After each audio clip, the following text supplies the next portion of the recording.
Hey everyone, welcome to another episode of the Onigiri and Co podcast. We are still on video, we are on audio as usual, and today my guest is Kai Vertigo. Hello. Hey, thanks for having me. Oh my gosh. Here we No go. worries. Thanks for joining. I am actually really interested in your profile as a pilot and as a person. And we have talked a little bit on Instagram before, but mainly I'm just watching your videos, and it's really cool that we haven't talked too much before the podcast, so I get to know you today.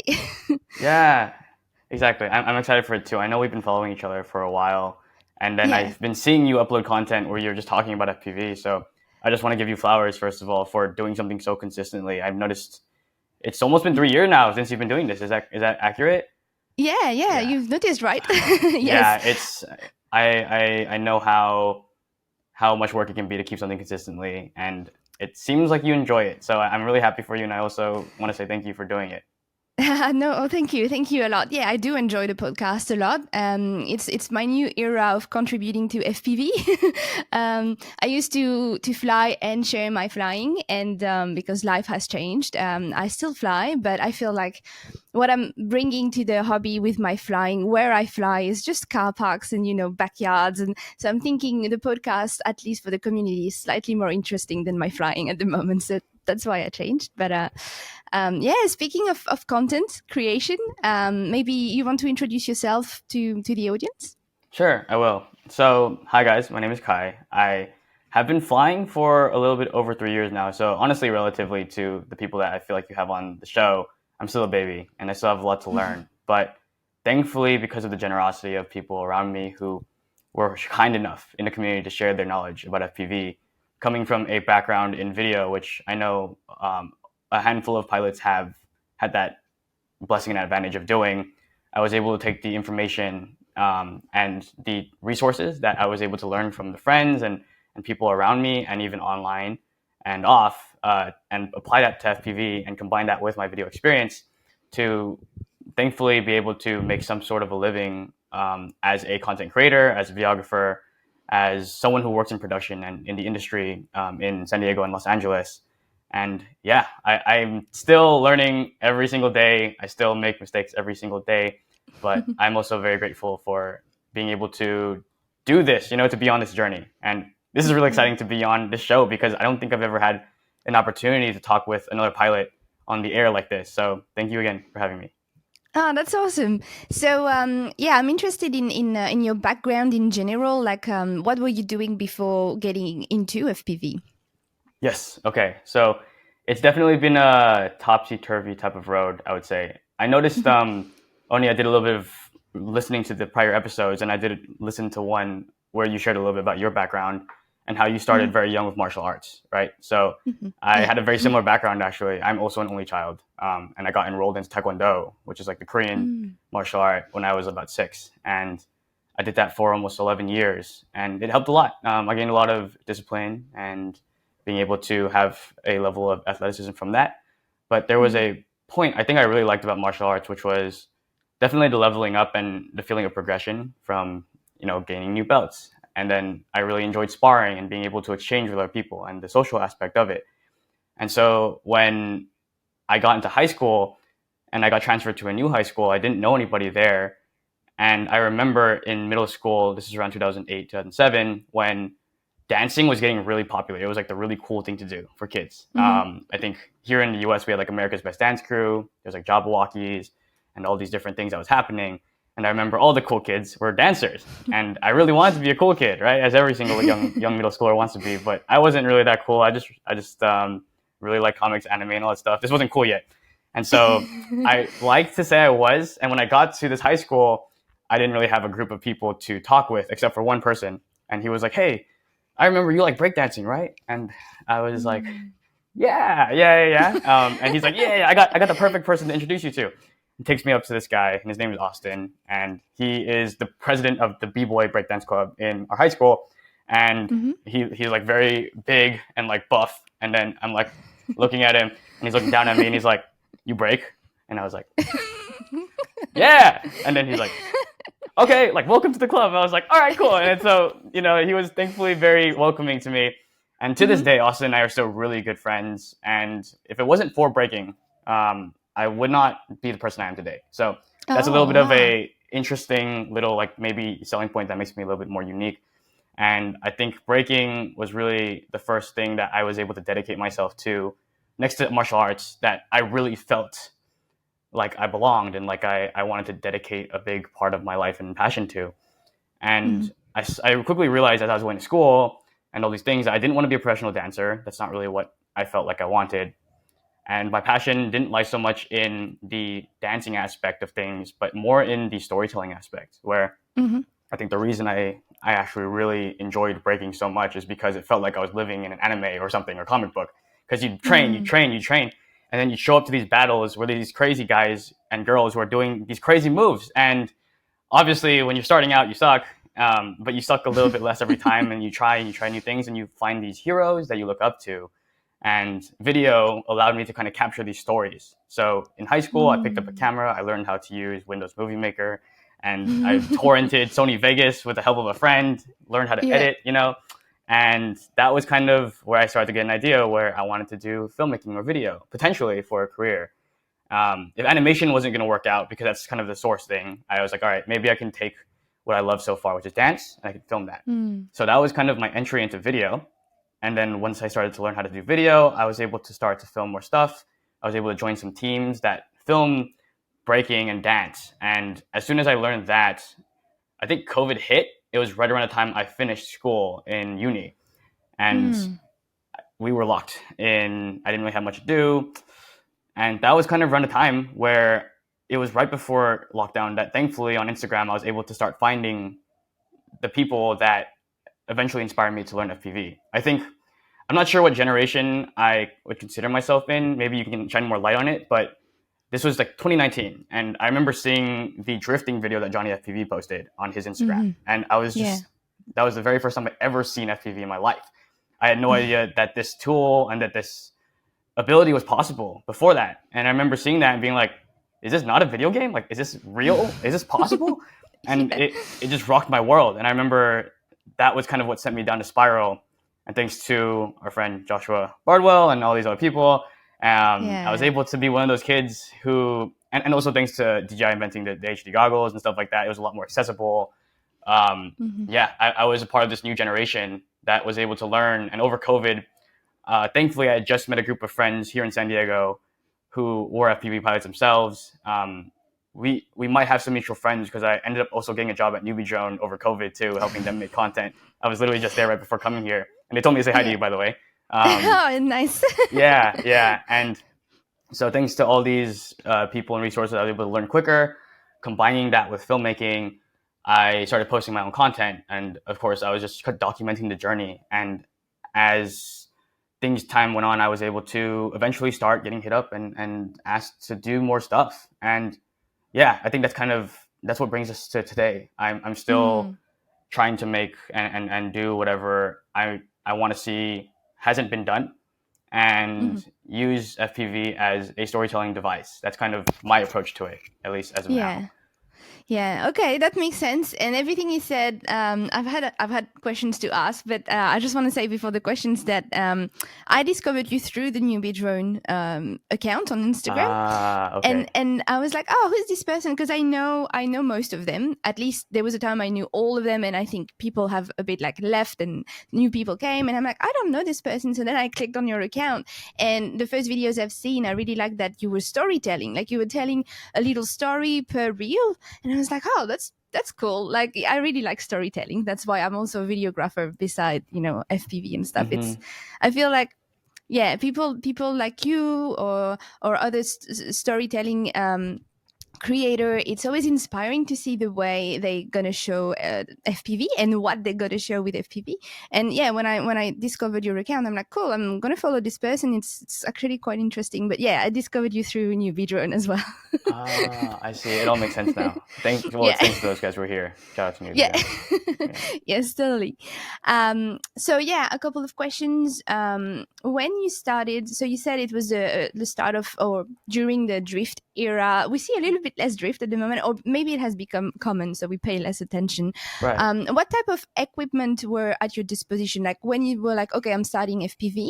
What was around at that time? Yeah, so I remember it was just around the time the DJI had announced the HD series for the very first time. So the HD Air Okay. Unit, the HD Goggles V1, it was those tools that I was like, okay, this seems like a good move. And I remember talking with my friends, and they all were on analog, and they're like, yeah, maybe try analog. And I was like, I forgot what made me decide to go HD, but I think it was just the ability to see clearer. And in my head, if I'm doing video, I wanted to be able to compositionally be able to see as well as I could. So that was kind Mm. of what made me decide to go that direction. Hmm. Yeah. What was your main struggle when you started flying FPV?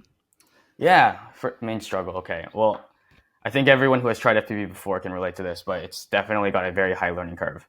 And Hmm. I think that's what makes it beautiful, and also it makes us very niche in a lot of ways, which I don't think is necessarily a bad thing, because even though FPV has grown so much in popularity, and I owe so much of it to being able to have made work that has been widely recognized or more widely recognized, because it's like just so mind blowing to everyone wants to be an FPV pilot. Everyone wants to be like, yeah, like I want to get into FPV. And I encourage that, and I make content that teaches that. But even with that, it still requires so much upfront effort. You have to, Mm. even now as things get easier, there isn't quite much of a shortcut to learning how to fly in acro mode.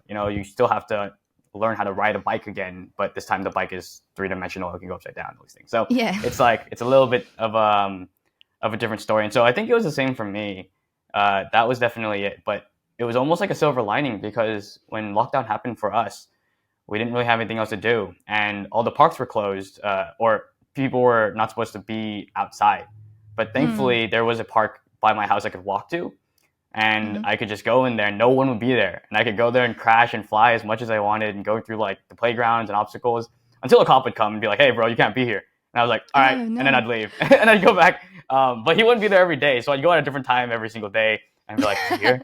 And then I'd go, "Okay, okay, I can fly my 6 packs," and I'll fly like 6 packs a day for like an hour, learn, iterate, and I think having that time was so valuable. I don't know what the training regimens or what the practice tendencies of people are like now who are learning, but Hmm. having that time and that space, I feel very lucky to have had that, and I recommend that for anybody. If anybody can find a space to fly in real life, the simulator helps a ton, but there's so many nuances to real life that I think you can't really replace. So I Yeah. would say would be the biggest challenge at the time when I started. Yeah. I can relate to the 6 batteries a day. When I started, that's what I was doing because Let's I was go. able to. I was living where I was working, so I was living in central desert of Australia, Yeah. and I was working in a school, and there was like a little side area of the school where there were like a little building where I lived, and then after school, the whole playgrounds, the whole like where the kids were playing footy and stuff like that, it was empty. So I was able to fly 6 batteries. I just had to charge, and then I go out of my door and I have this whole playground. So Perfect. that's what made me improve very quickly. I think compared to some other people who were already, you have a job, it's usually 30 to an hour away from your home, and then you have traffic, and so by the time you're back home you have to charge your packs, and then you don't have a park next to your place. So at the time, having these conditions to learn FPV really helped me quickly reach, the place where you're slightly comfortable, and your drone actually goes where you want it to go and not Yeah. like, I'm not sure I'm gonna be able to reach that spot there. Right. So Exactly. yeah. That's amazing. um yeah, so I can relate to that, and that's awesome that you were able to do it, and it's great that in a way the pandemic served you for FPV, and that's awesome. Thank you. In I terms want to of, say sorry, Annie. yeah. I Oh, do want that's to so say good. it's amazing. Like yeah, I think we were both blessed to have that time and space to have learned, Yeah. because I remember hearing that on your episode when you were talking about your story. And first of all, it's such a cool story, and I want to hear more about it later down the line. But I just wanted to footnote that I do think yeah, you're correct. A lot of people have a lot of work, and they have a lot of obstacles in their way to fly. So finding your way around that's always really helpful, whether that's if you can't go outside because weather doesn't allow. I know our mutual friend Alicia flies, like she's in like Alaska if I'm not mistaken, and it's snowing Mm, like majority of the time there, so it can be hard to find a place. I get it. And so if you gotta make do with what you've got. And I think every single pilot who has found the ropes did their way of doing that. So if anyone's listening and feels like they're restricted spatially or temporally, then I think there's always a way to practice FPV, whether it's virtually indoors or if you can find a small place using a smaller quad, then yeah, you just got to find your way around it. Yeah. Or sometimes you might have a spot closer to work. You can Yes. work somewhere where there's a park, or you can have like a car park or something like that. So yeah, and I'm totally aware that everybody has different restrictions or constraints in life, especially as we get older. Mm-hmm. Your approach to FPV. So obviously you had a video background, so you knew what you wanted to get as shots. But before being able to do those shots, you had to learn to fly. Do you think your background of martial art and your approach? I feel like for me it was similar. The approach I took to learn to fly was the same as learning a martial art. Do you think that was similar for you? Interesting. Yeah, I would say so, actually. I think I think the reason I wanted to bring up all that was so that we could draw some dots. And I think when you mention it, I can see both for martial arts and for dancing. When I learned martial arts first, that informed me learning how to dance, because I think martial arts taught us so much about foundation and being able to learn a basic punch. And you always see in those kung fu movies, like, why am I practicing this horse dance for like a bunch of hours? I want to get the cool stuff. And then the master's like, you will once you get the horse dance because it's important. And you're like, and then he's like, no. And then he like fails, but then he finally busts out the kick in the middle of the fight, and he's like, master was right. And it was kind of like that, right? With breaking and with martial arts, I think being able to take the time to understand the importance of foundation. I had made that mistake multiple times, both in Taekwondo and breaking, trying to go straight for the fun and crazy looking stuff. And every time I did that, it took way longer because I neglected to learn the foundations. And in FPV, I feel like one of the foundations that a lot of people, they miss because it's not as fun or sexy as like something, for example, like throttle control, being able to maintain your altitude at exactly where you want it to be, and like understand the tendencies of your quad to hover at different rates and how to balance that. I think I remember Mr. Steele mentioning this in one of his tutorials, or it was one of the first tutorials I watched when flying, but someone recommended to fly in like car parks and places with ceilings so that you would practice just being able to hold that and not go too high and too far, because obviously we're so free when we're out in the open and like we're flying over a beach or flying in the sky. But if you really want to get those precise shots, then you're going to have to understand just how to hold your quad exactly where you want it to be at a certain point in time. And yeah, I think me doing martial arts and breaking and learning, for example, like how to do a basic punch or a basic stance, how to hold a specific freeze before going to the next power move or whatever you want to call it, knowing that helps a lot. And I think a lot of people do compliment me. They're like, dude, you fly so well. Like it's always so precise and all these things. And I know, for example, for a fact that being an FPV pilot, you see all these people, and I'm sure you can relate. And you're just watching them and you're like, wow, I suck. Like people are so good. They're so talented. And I still feel that way. Like I feel like I am by no means an amazing pilot. I feel like I have an understanding of what type of line and what type of shot I want to get. And I can at least I have enough proficiency to at least make the drone do that. But yeah, I think having those foundations and practicing those really small nuanced things, they did help a lot. And I think if people are trying to get into that for cinematography, or they're trying to get good shots, then you don't necessarily have to be a crazy pilot who knows how to do insane, crazy tricks. It's more of understanding what you need and what type of shot you're getting. And usually that isn't the craziest stuff. It's more of just a base layer understanding how to navigate your quad. Yeah, there's always difference between all the categories of FPV, and when we started, when people started first, I believe they started with racing and freestyle, and I don't know exactly which one was first. They might have sometimes you're like, oh wait a minute, I can do this with this drone. With your mate, you're like, let's start racing. So I actually don't know which one was first. Once people sort of got in control of their drones, and then quickly, so that was obviously first generation before 2015. I stepped in 2017, which I consider is maybe second generation, or second and a half, because some people think 2015 was already 1.5. So I don't know.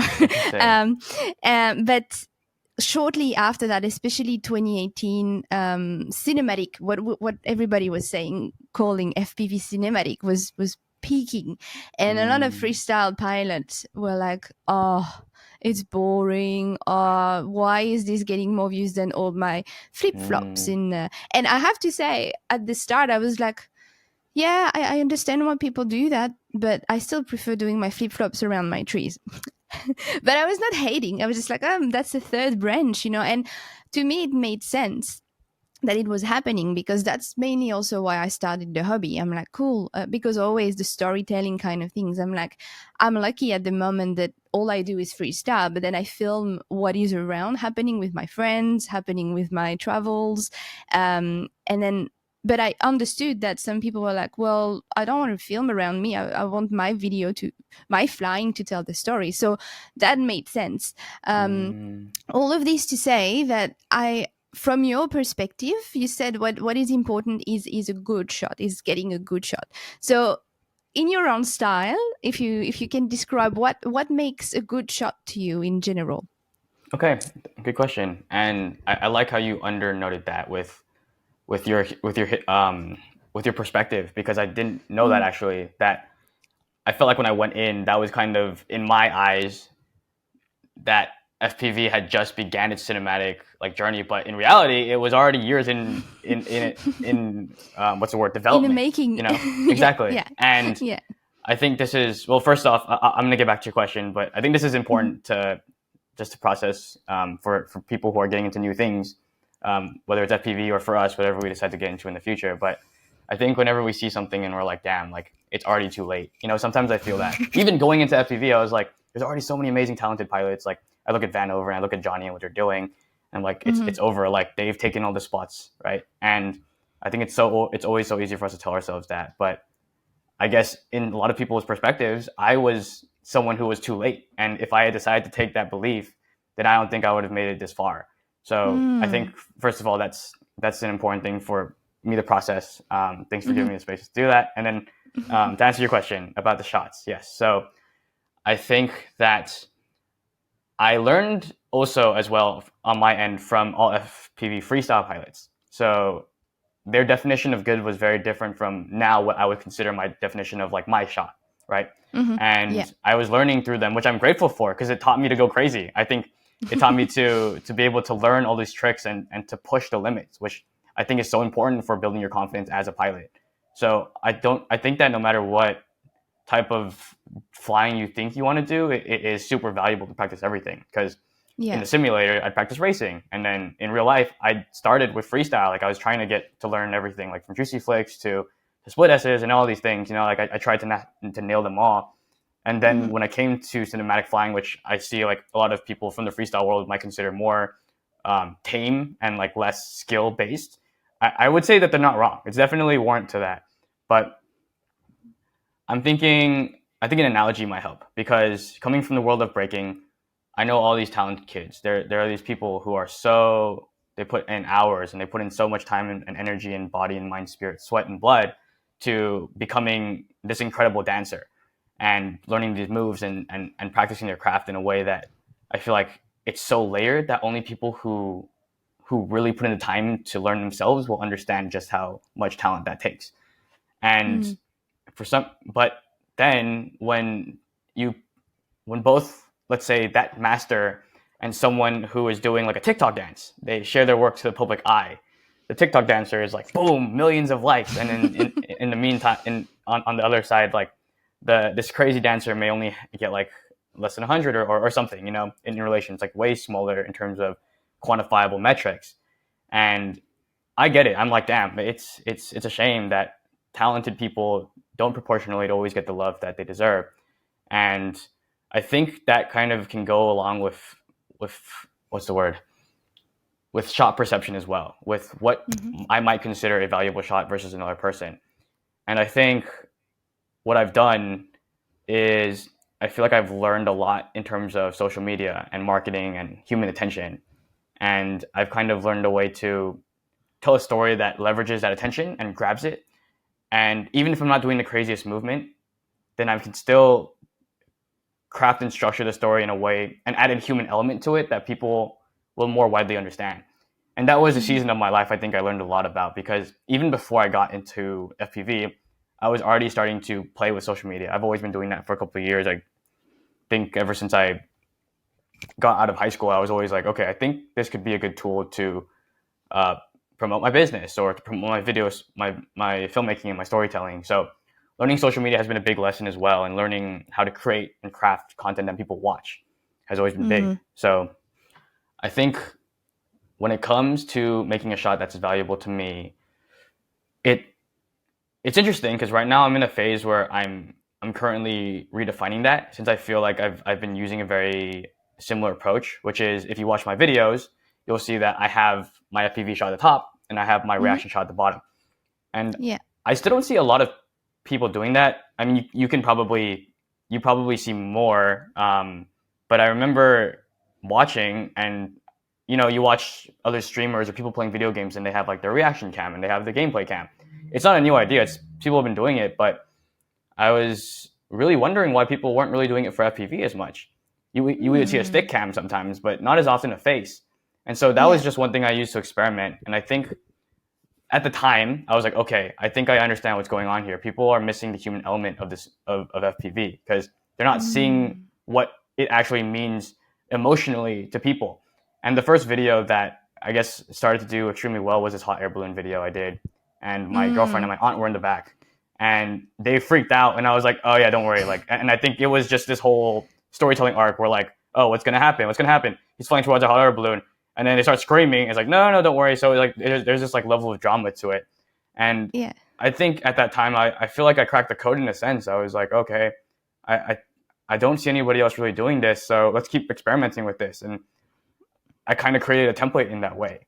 So back then, that was kind of the way I like to approach it, but now I feel like I kind of want to evolve a little bit more. So I don't have to get into that too much. Maybe we can touch on that later. But I don't know if that answered your question directly, only because I don't know how I would define like a great shot, because I don't know if I've really found that out yet. Like I said earlier, I think my flying is still has a long way to go to get to a level I feel like I've really put in time to do that, just because if I'm being honest with myself, I'm like, damn, I could really be practicing a lot more than I already do. And I think, yeah, I'm in a very transitionary phase of learning as of now. So hopefully that answers your question somewhat. It still answered the questions. Yeah. Thank you. You were talking about cracking the code and finding what people want to see, which is important to market your skills. Because there's one thing about being able to fly and being able to get things done. If you don't know how to show it to the world, and if it doesn't get traction, then you don't get contracts, or you don't get the exposure you need. But that leads to the question: what's a fine line for you between doing what people want to see or need to see to be aware of you, and what you actually want to do with your flying? It's a great question, Nani. And I think, well, I feel like I've been processing this a lot lately, because I remember the high and the rush I got when those videos started to do so well. It felt like after 8 years of making and doing random things on social media, just making posts, making content, dance videos, filming other people, filming myself, making skits. Like, there's so many cringy areas if you go down back. It's a long road, and it finally, after that, it felt like something clicked. And it's I think you'll people, if they ever experience this, will understand it when they get there. But it's a blessing and a curse in a lot of ways. I feel extremely blessed that it happened, because it was a cumulative result of experimenting and then finally something clicking. But at the same time, I think recently, because my audience has been growing, you kind of want to continue feeding the machine. And so when you find something that works, you naturally want to keep trying to do things that work as well, so that it keeps working, or so it continues to develop. But at the same time, I think that's kind of why I'm in this phase, is because I feel like my personally, my stuff is starting to get stale. And my fear is that it will also start to feel stale to other people. And so it is very much in a mode of thought where this work I'm making is almost to feed the machine and to feed the algorithm. And it's kind of, it's taken away a lot personally from what I feel would fulfill me. And I know you mentioned this, I can't remember if we were rolling or not, but you mentioned how you started FPV, your passion began in flying particularly. And it's kind of evolved to this point where you found a new way of bringing value to the community, and that's having conversations with people.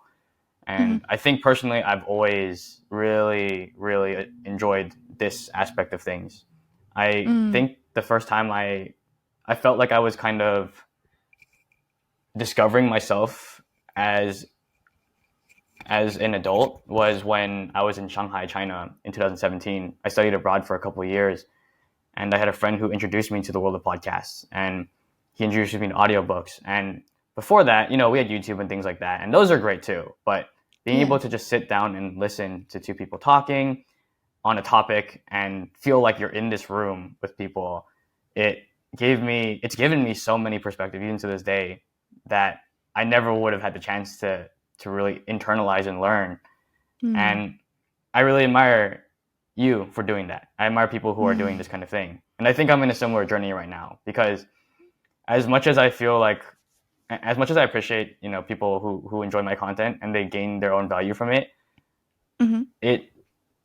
for me personally, I do kind of feel like there's another level of value that can be brought to the table, beyond just, the fun and simple shots. And I think, while I'm not going to stop doing that, I think it's still a huge part of how I will be able to offer value, through cinematography and video. That the next step for me is really trying to find exactly what type of good I want to bring to the person watching on the other side. Like, how am I going to change their lives for the better? And when I ask myself that now, I'm like, okay, I guess they're learning what FPV is, and they're learning how to fly drones, which is great. I think you can learn a lot about yourself by learning how to fly FPV. So I think the next thing is just figuring out what is next. And yeah, I wish I had a more precise answer for that, but it's nice being able to have the space to talk it out. Yeah, that's good that you're already questioning, because it is easy to get sucked into at any level, because you have huge numbers on Instagram, things that I have never reached, even at the start of FPV, when you were getting 2,000 views on YouTube, it was good, and now you get 2,000 likes on Instagram, and it's just normal, But at any level, I feel like when it's proportional to how big your niche is, it's really easy to get sucked into numbers and likes, and you're like, oh, I just did this and it worked, and if even if the original thing that you've done it for yourself, then you might want to replicate it because it worked and you want people to like you. It's human nature at literally any level. It could be having 5 likes, like it could be having 50,000 likes. So I sympathize a lot with this. And since you said you wanted to learn a little bit about me, I don't know if I've said it on the podcast before. I might have said it, but there was a time where I started getting reached out for sponsors, because initially I didn't really want to have sponsors. I know it sounds silly, but I always felt like once you have sponsors, maybe you start having responsibility, and I didn't want to have responsibility. But at the same time, I was thinking, if I get sponsors, I get better equipment. So I was already reaching the limit of my equipment at the time, and I'm like, as soon as you have at the time for me, upgrading from just a standard flight controller to a good KISS flight controller, it made my flying incredible. Changing my VTX to Team Black Sheep, when Trappy reached out and said, I see that you're using that VTX. Do you want a real VTX? He said. I was like, I said, yes, sure. So it was really nice to be reached out, or getting drones that were better manufactured and would break a lot less. So you have more time in the air, instead of being grounded, having to fix things. So I ended up saying yes to sponsors, and that went great for a good year and a half. And then you get better exposure as well. It's a nice circle for a while. And then suddenly there is downside to it, because you have jealousy from the community, which I understand everybody can be envious, like you said earlier.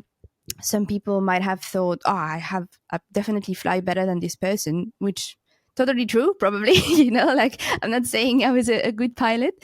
And then they don't get anything. And so you have to deal with people voicing that. And then you also start having responsibility towards content. And you're like, I really need to keep doing a video a week. I really need to present this product, even though I had a creative idea for a video. There are deadlines and I need to do a review first. And I used to tell sponsors, another review channel, but sometimes you don't have the choice. Once you like a brand and they like you, because it was always genuine, that's not the problem. It was more that the work was getting in the way. And then you could tell that some things were less genuine, and it was lots of work in the background for me, especially for a certain company I was trying to be an ambassador for. And people felt it. People felt like, I don't know, they just felt it. And the comments were hurting more the negative one, because positive one, I was still getting some. And that's when I'm talking around end of 2018, start of 2019. It actually ruined the hobby for me at some stage, and I became bitter, and I said things about products that were slightly negative that I wish I had not said. If I could go back in time, I would tell myself, girl, you're not happy. It's not the product. It's you. You're not happy right now. And the good thing is, I just, at the same time in my life, I had a big change as well. So it's almost like I stopped everything and I started differently. And I'm glad it happened. And this is why I asked you, have you already seen the fine line between doing what people expect of you, whether it's your audience, your the contracts you have, or the sponsors you have, and your own happiness? Because it was very important. And I'm glad I went back into the hobby, mainly because I found some good friends again in the area that were not around, and I started flying with them, and that was amazing. Just the human contact. I went back to the roots, and it was great. And then the podcast was born because of the pandemic and everything. But I feel like the audience, after hearing you and maybe hearing what I just said, at any level it can happen. You can get a bit too motivated by numbers, and then it becomes negative, and it's a bit scary. But I you can appreciate you overcome it. I appreciate you for sharing that story. I think that's extremely important for people to hear, including myself, because while I have had brands reach out to me, thankfully it hasn't been, well, okay, actually I have kind of felt something similar, where there's been a level of, wow, like, this is amazing. I've been able to get this opportunity, and in exchange, I'm getting support, whether that's financially or gear wise. And it's, I think you're right. It's a big. First of all, it's big how we perceive it. Where is this a really good fit for us? But then also, we often get shaped by our audiences, and I think this is a really important quote that I remember listening to a podcast. There's a guy named Tim Ferriss. He got interviewed by Colin and Samir, who are two creator podcasters, and I think it's an important thing to really recognize. We do get shaped by our audiences. That we start doing this thing, creating content of things we enjoy or that we think will do well, right? Like we start it with ourselves, but as soon as we lead it out into the world and the world responds to it, it takes a life of its own. And it's exactly why I think I started feeling the way I did. Every time I've made work, it did well. And then I started making work to imitate that work because I thought it would do well, not because I wanted to do it. And I think as soon as that begins, the relationship with it can get really complicated. And this, I think the important lesson here that the reason why I'm being so reflective of what's next for me content-wise is because I don't want to fall in that trap again. I don't want to be driven by numbers anymore, at least as a priority. It's important to know as a skill set and to learn how to understand how to generate people attention so that you can get people to watch and consume what you're looking at. But as soon as that becomes the priority versus the means to the end, then I think we quickly start doing it for the wrong reasons, and it can be very easy to get bitter, burnt out, or just lose interest in what we're doing.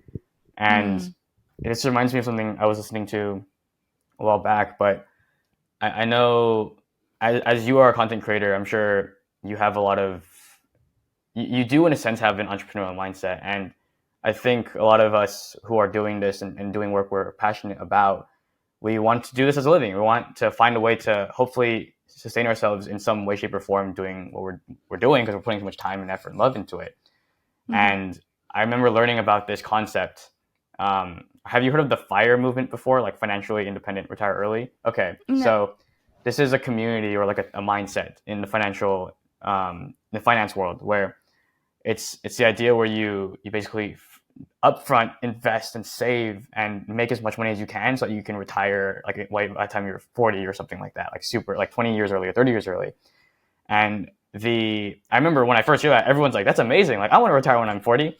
And so you kind of start learning more about this, and it requires a lot of sacrifice and investment upfrontness. And while I didn't personally go for FIRE, it was still kind of like an idea to me when I started this, that as I've been going on this journey, I've been wanting to find a way to productize or monetize as fast as possible, because I told myself that once I figure out how to monetize, then I can worry about the passion or finding exactly what makes me happy. And from my experience personally so far, not to say that there's a right or wrong way, but from the way I've gone about it, is whenever I put money first, the idea of making a product or making something in order to monetize as fast as possible, that becomes the goal. And when that became the goal, there's a really interesting analogy. They say it's almost like when you decide to put your happiness aside for the later future, it's like getting into a toxic relationship so that you can be happy later, right? And you say that's not really the same thing, but then you think about it and it's like, okay, well, are you going to be happy at all during this time when you're trying to build this life for yourself? And if the answer is no, then that's exactly what it would be like for a toxic relationship. Like, why would you spend the prime years or the early years of your life being unhappy when there's so much time, when there's so much things you can do now that you won't be able to do later, only so you can enjoy it when you're older? When if we can remind ourselves to put and prioritize what is important to us, it doesn't mean you have to give up finance. That's not what I'm saying here. It's just like, that's important. It's the means to an end. But once we have the gear we need, right? Like you have that flight controller or you have that gear, then you hit a cap and it's like, okay, well, I'm no longer fighting to survive anymore. What if I could build this thing I want to build and enjoy doing it, so that when I reach that goal, I don't realize like, oh, I was doing this all for the wrong reasons again. Well, I think this might have been, I think you were talking with your co-host about this, but she said something about like climbing up a ladder and then realizing like when you finally get to the ladder, it's the wrong ladder, right? I feel like it can be an easy trap to fall into. So I resonate with that. That's some real shit. Sorry for the rant, but I think that applies to what we're talking about. Yeah, you're really right. And for me, I can relate to what you say with it's a balance between your current happiness and the happiness you hope you will still have later when you will have built your goal. And it's hard to figure out sometimes. In my own experience, when I started flying FPV and drones, I was really happy because I was finally making videos. I wanted to make videos and I'm like, hopefully I can make this for a living. And drones became my entry door to creativity and creative field, because my background on paper is mechanical engineer. And I was like, how do I go from being a qualified mechanical engineer to a creative, which is who I actually wanted to be? So it's funny because drones, you have to learn how to solder, you have to learn lots of things. It's a little bit of engineering, even though it's not fully engineering, but it has a technical side of it. And I'm glad that I was able to use it to enter the field of video making. But then at some stage I was like, okay, YouTube is slightly starting to grow. In the first year I went quickly, and I was following a good trajectory behind Mr. Steele, behind Joshua, maybe not Joshua Bardwell, but the trajectory could have been similar. I don't know if I would have peaked as much as them, but I could have maybe have several like 50,000 followers, for example, but life decided otherwise. But also what helped me is that once the door was open with YouTube, with social media, I was able to reach people in real life, not just online, to find jobs that were creative. And it was Wow. hard. And the first job I actually found was selling drones. But Oh, then okay. while I was selling them and fixing them in a hobby shop, one day I told my boss, "Hey, I want to make a quick vlog about what's going on here for my channel. Can I do that?" And he was like, "Yeah, sure." And I made it, and he was like, "That's brilliant. I like how you captured the vibe of the hobby store, a bit like a newbie drone. It was the same kind of guys, and they were worth putting a camera on them." So he said, "Do you want to do that for the store itself?" And we started a YouTube channel for the hobby store. So I did that for them, and it got traction. It helped with sales because suddenly people were putting faces behind the store online, and they liked them.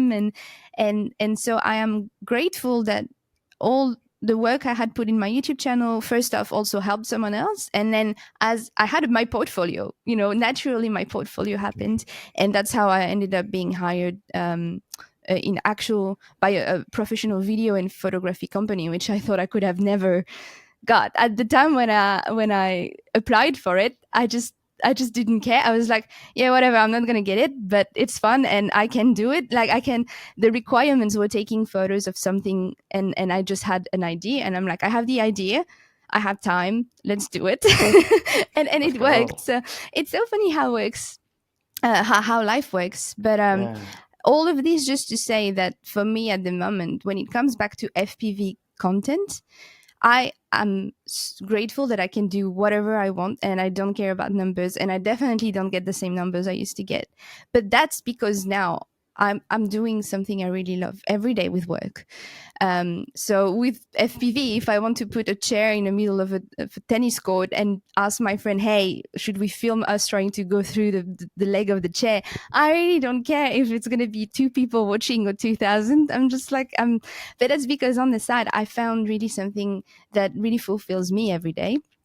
And I feel like it's hard for people still like you where I know you have your video company on the side, which I want to talk about, but because your source of enjoyment, FPV, and your source of enjoyment of being a content creator is still linked, I feel like the pressure is on and on and on all the time.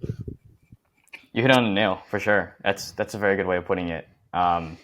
Okay, interesting. Well, let me ask you this then. I'm curious. So currently at the job you're at, is it the construction one you talked about, or is this a different company? Yes, it's a Okay, construction gotcha. company.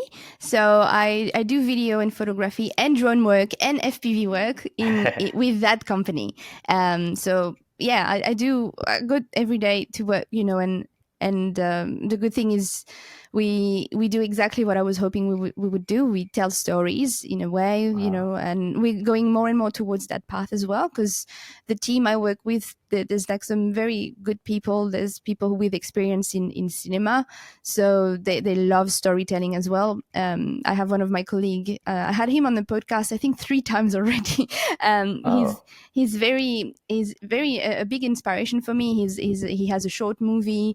Oh. He loves cinema and sci-fi, and working with him, it's teaching me a lot. But also we work a bit like we feed each other's loop. I hope I hope he feels like that. But yeah, so we're slowly our baseline of work is construction, but we're hoping that we can soon deliver more to other industries.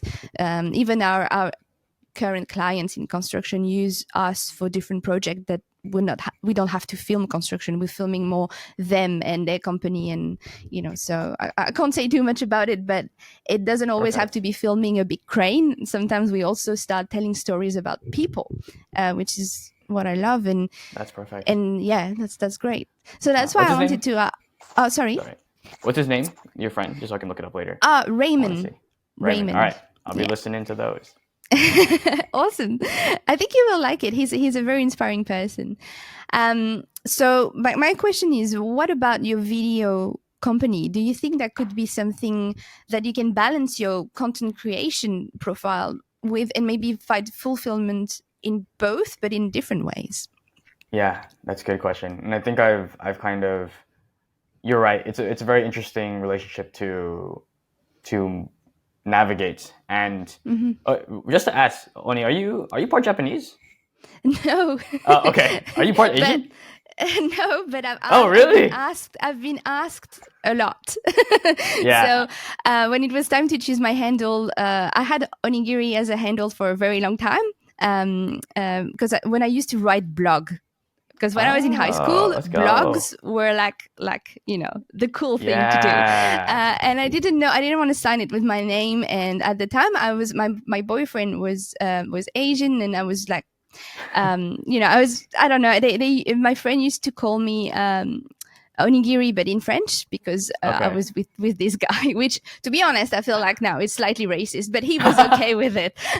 He was okay with it. So I kept it. I kept onigiri, and then it kept confusing people. And recently I had a Japanese person on YouTube asking me for, no, sorry, a Korean person asking me for tips to fly in Japan. And I was like, I'm not in Japan, That's funny. sorry. That's So funny. yeah. I only asked that because I was wondering if you're familiar with the concept of ikigai. Have you heard of it before? Not too sure. Maybe if you explain it, we'll see. Okay, maybe yeah, we'll see. Ikigai, so from my understanding of it, is it's a Japanese philosophy. And if you would just imagine four circles. There are four circles that are like in a cross formation, and there's a Venn diagram that's intersecting in the center. I don't remember which circle is what, but they're kind of, it kind of matters where they are, but it kind of doesn't. Basically, the four circles are: one, what you're good at; two, what the world needs; three, what you can be paid for; and four, what was the fourth one? What the world needs, what you're good at, what you can be paid for, what you love.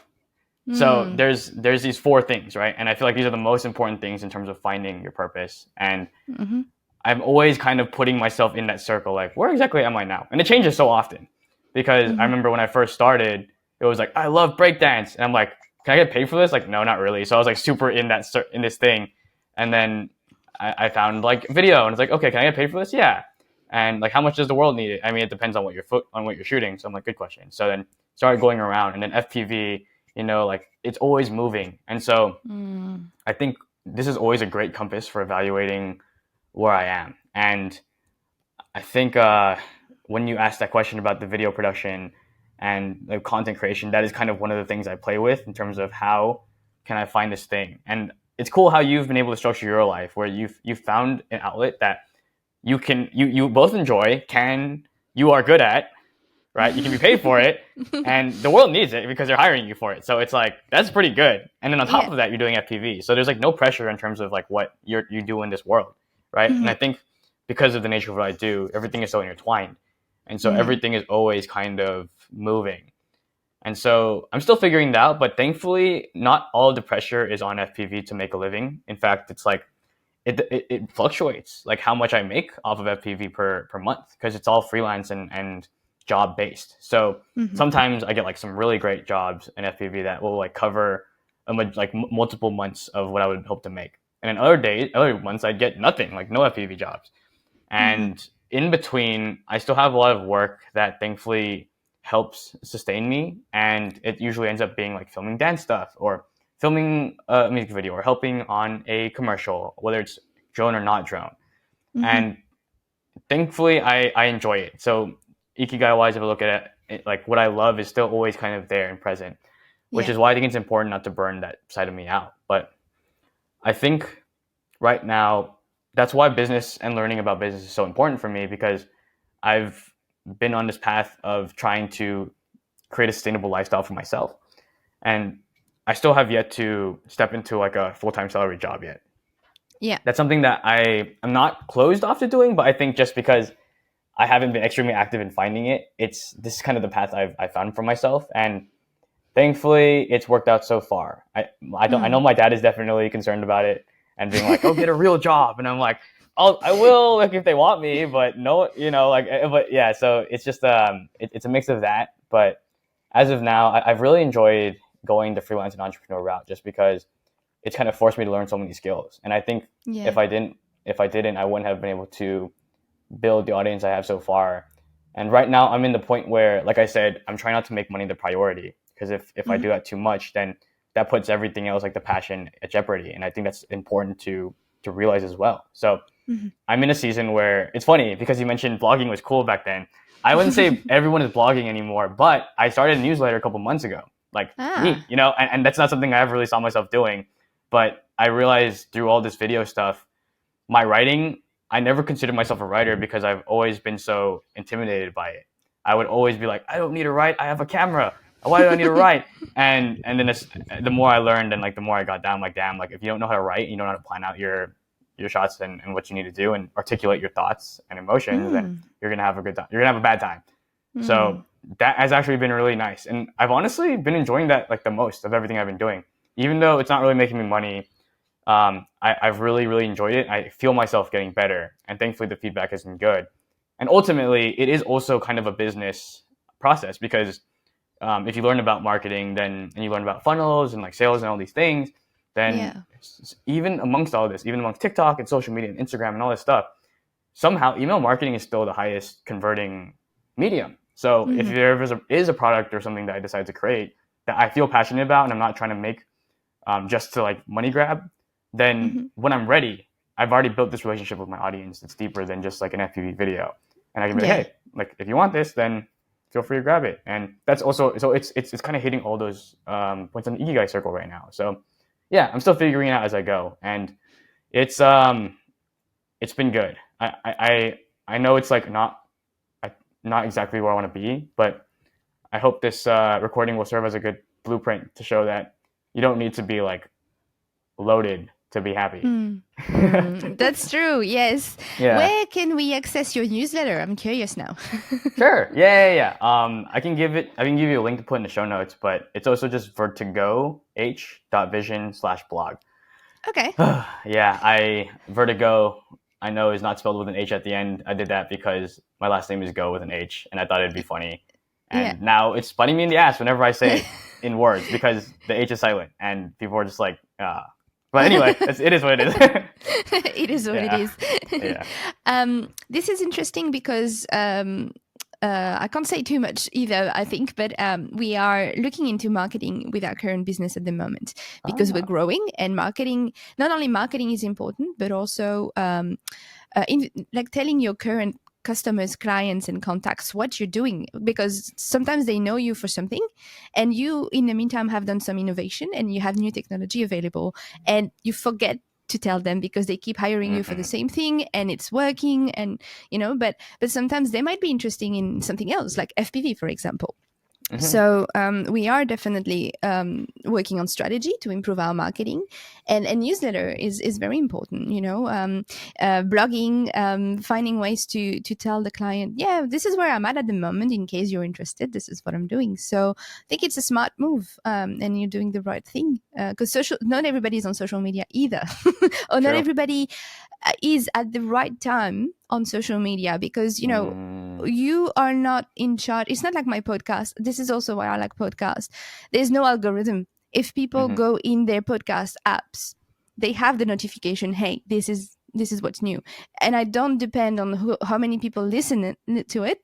It's not going to be pushed. It's there. Whereas you could have the best intentions, you could have the best talent. Sometimes if the algorithm starts working against you, it's not fun. It's not so newsletter is good. You're in control of it, and whether it doesn't matter how many people open it, the people who are subscribed or the people who know the link to access it, they will see it. So it's a good thing.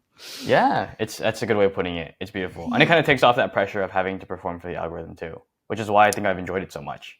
And I maybe you feel similarly about the podcast because you're not performing for the algorithm. You're just talking about what you want to, and if people want to tune in, they can. Yeah, exactly. We're gonna finish off soon, but I still have a couple of questions, literally just to lighten up the mood. I want to ask about your inspiration and things like this. So, do you have favorite pilots, and do you have favorite content creator in general that really inspire you when you watch them? Yeah. Let me think. So they're obviously like the OGs that in my head, the OGs. That were the ones that kind of got me started. So I mentioned Johnny FPV in the beginning. Whenever someone mentions him or like they ask me how I got into it, I call him the Kobe of FPV. I'm like, that's him for me. So go watch his stuff. He's dope. But obviously Joshua Bardwell, I say he's like the Jesus of FPV. So go read his Bible. That's kind of how I describe him to people. And then who else is there? I really enjoyed like Vanover and Nurk. I really enjoy people who are amazing pilots, Tommy Umagod, and are putting out content that is relatable and like that helps. I think when I was in that season of learning FPV, those are all like people I constantly watch.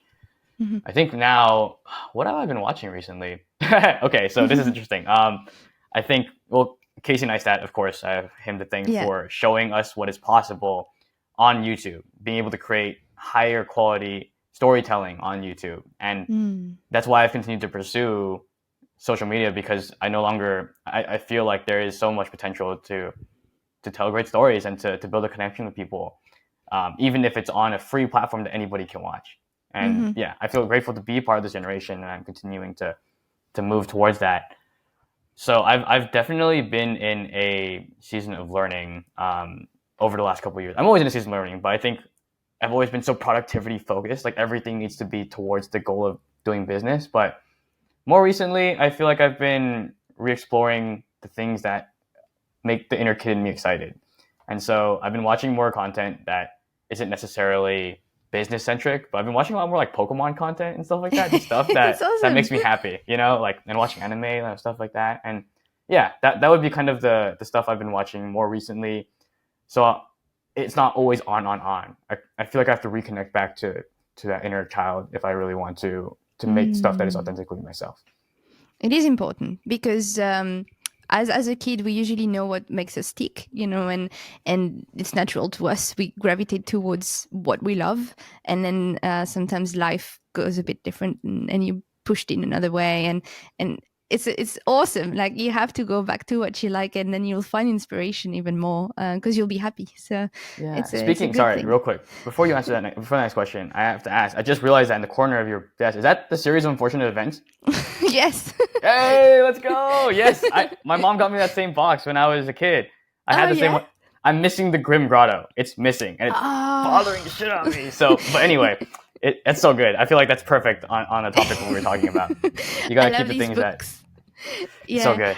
I finally finished them this year. So quick tangent, I bought I got the first one from a friend when I was 12 or something, and then I never got the following one, so I was borrowing them from her because my parents didn't really want to buy them for me because they thought the ratio of how quick I was reading them and the price was not fair for them.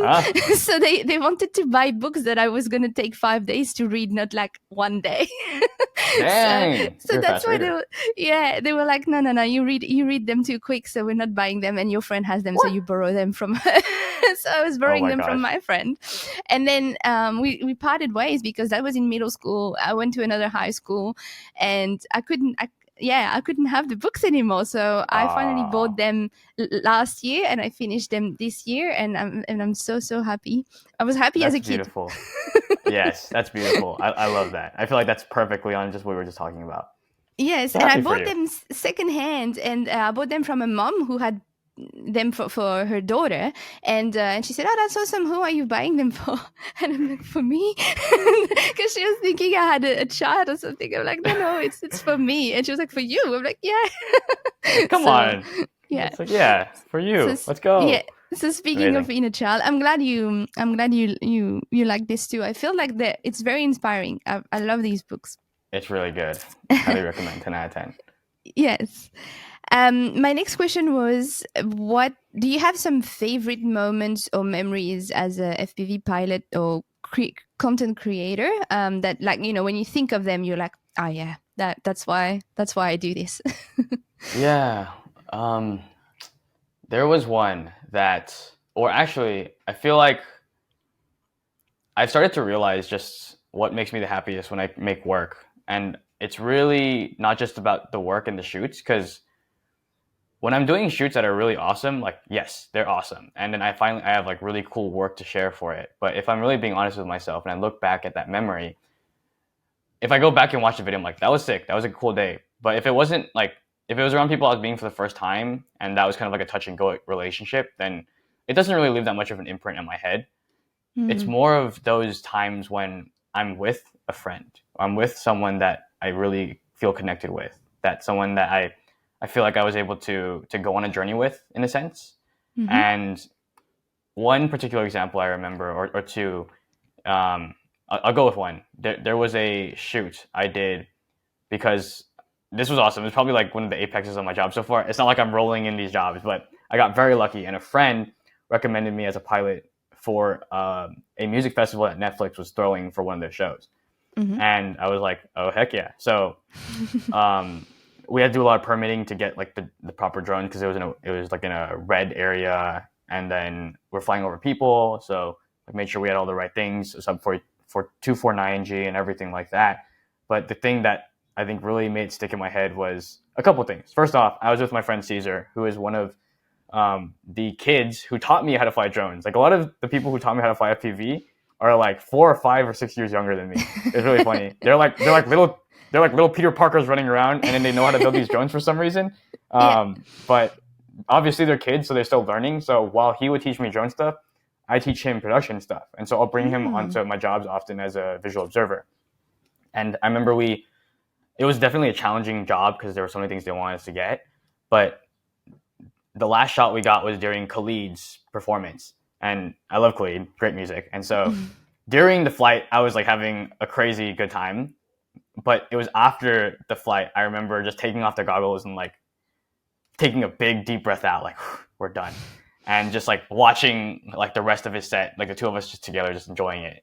And I was like, damn, like this is great, this is a good time. It was Nice. Yeah. I think those are definitely one of the memories, or those are the memories that I really enjoy. Or cool jobs are dope, but it's always enjoying it after with like people that you care about. That I think is the things that really stay with you. That's awesome. I like it. So my final question, sometimes I ask people, what's next, but I feel like we've touched a little bit on this, and maybe you can come back another time on the podcast and we'll see what actually is different then. So the alternative question is, what advice you have either received yourself and want to share with people, or what advice you want to give people that you have not heard before but think can be important or helpful to them, you would like to share? Okay, let me think. I actually have one that I feel like isn't. It's a little bit of a more deep piece of advice that I'm debating if I should share or not, because it's a little bit dramatic.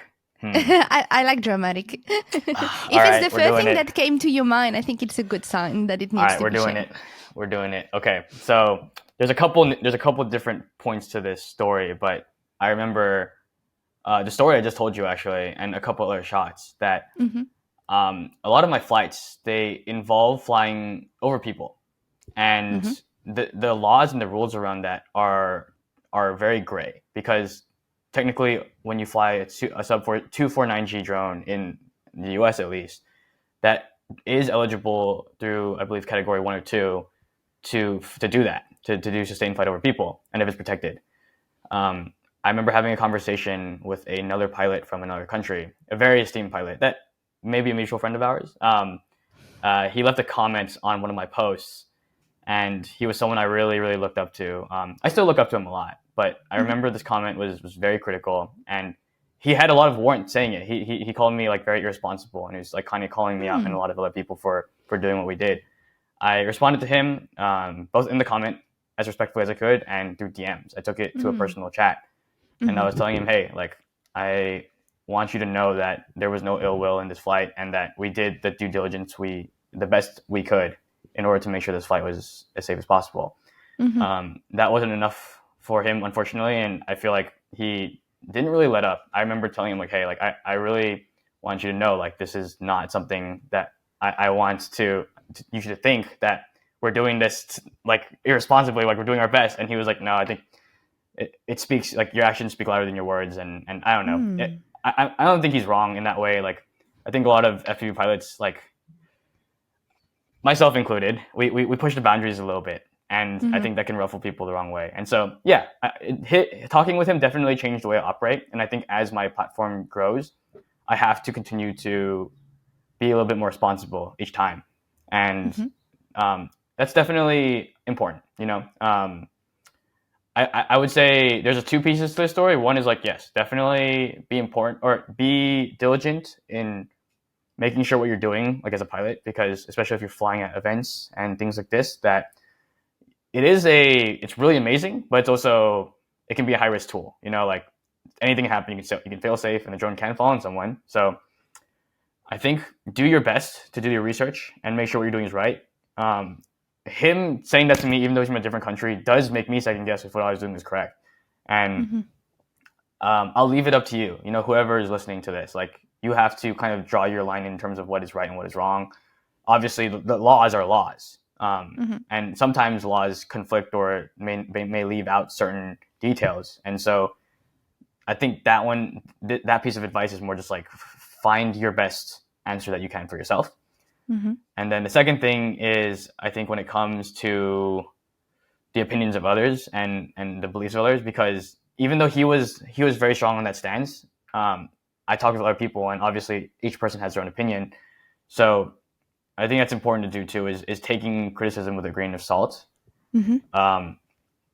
I feel like I like to see the best in people. So I know a lot of people might just be like, nah, fuck that guy. Like, nah, he doesn't know what he's talking about. But I think for me, I'm like, nah, I want to respect each person and what they have to say. So for me, it does definitely stay with me. But for people who are kind of going down a journey and they receive criticism, it is super important for us to not let that deter us.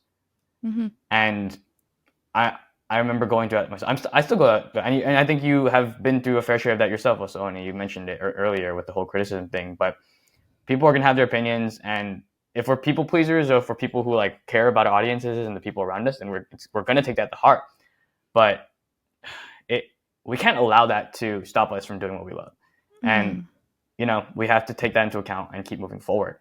So that would be the piece of advice I would leave: is obviously be considerate of people's opinion, but you can't let that noise stop you from moving forward and finding the thing that is yours. That's awesome. In life in general as well. Yeah. Well, thank you for today. Thanks for joining. I have lots of questions still about, your content in general, but I try to keep my podcast within an hour.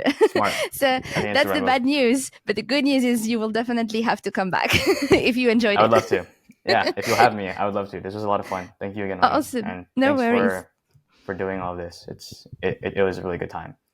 Awesome. I'm glad you liked it. As a reminder, if people want to see your content, where can they go? What should they type? Like, it's the moment you advertise yourself. Yes. Okay. Sounds good. So my @ is Kai Vertigoh, KAIVERTIGOH. You can find me on Instagram, on YouTube, and TikTok if you want. And then if you want to subscribe to the newsletter that I've been working on, then that's going to be on my website, vertigoh.vision/blog. So that's like the word vertigo with an H at the end, and then .vision/blog. And yeah, that's all I have to say. And then follow the podcast if you enjoyed it. Take a look at it. Thank you. Thank you. And thanks everybody for watching. Thanks for listening. If you like it, you can rate us in the apps. You can share it with your friends. If you think that's a topic that can even inspire people outside of FPV, feel free to share it. I have a Patreon. I have 2 patrons now. Woohoo! Let's go. And this helps me support mainly the software we're recording on today, like you and I for videos and things like that. It helps a lot with my post-production, which means it helps me produce an episode every second week, So if you feel like supporting financially, you can go to Patreon. If you feel like you prefer supporting differently, sharing and rating is the best way to do it. So thanks everybody. Go follow Kai's journey. I've been sucked into it through newbie drones and I haven't left since then. So you should totally follow this person, and we'll see you and hear you again in about 2 weeks time. Thank you everybody. Bye. Thank you.